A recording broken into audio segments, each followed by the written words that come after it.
Well, the deadly stabbing of a 17-year-old boy at a high school track meet in Texas shocked the country and prompted our next guest to deliver an emotional plea to fix this nation. Let's bring in the chairman of the Jack Brewer Foundation, former NFL safety Jack Brewer. Jack, it's great to have you on the show. I want to read this from the New York Post. This is on the arrest warrant for the suspect in this case, Carmelo Anthony. He says, quoting, "I'm not alleged, I did it."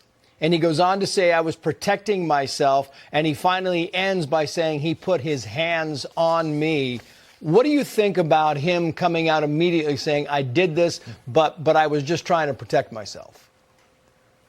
Trace, unfortunately, this young man has been hypnotized by a culture that is sick, that's demonic, and that's something that's plagued our nation. You know, our young kids, particularly young black kids, are listening to this music that's teaching them that it's cool to carry guns and to be thugs and to speak and be hard and tough. And that's just what happened. I mean, you start to hear of the stories. I mean, he was supposedly sitting under another team's tent at a track meet. Trace, I was all state in track and in football, and I can't imagine even having my mindset around bringing a knife or a weapon to a meet representing my school. And so if kids are having to think about these type of things in this society, just imagine everything that they're going through. Man, I go into prisons and jails every week. And I got over 500 young kids, man, between the ages of 14 and 18 that got arrested for similar crimes as this. This stuff happens all the time, and we got to figure out a way to fix this issue.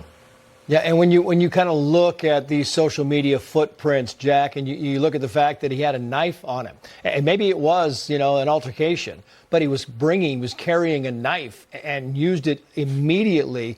It just seems like this was a bad path before he ever got in that tent. Yeah, I take it back to fatherlessness, man. You got 18.6 million fatherless kids, and people say, well, his dad was in his life. Well, his dad wouldn't put his foot in his butt the way that I would have been doing.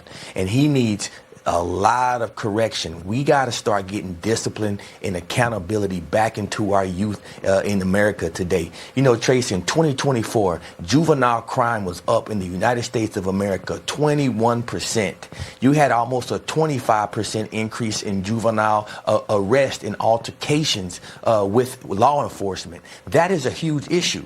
You're 20 times more likely to go to prison or jail if you're fatherless. We need a commission to go into these inner cities and push for fatherhood again in this nation. I'm pleading for President Trump to put fatherhood at the top of the agenda so we really can go into the golden age in this nation. It's a good agenda. Jack Brewer, great to have you on the show as always, sir. Thank you.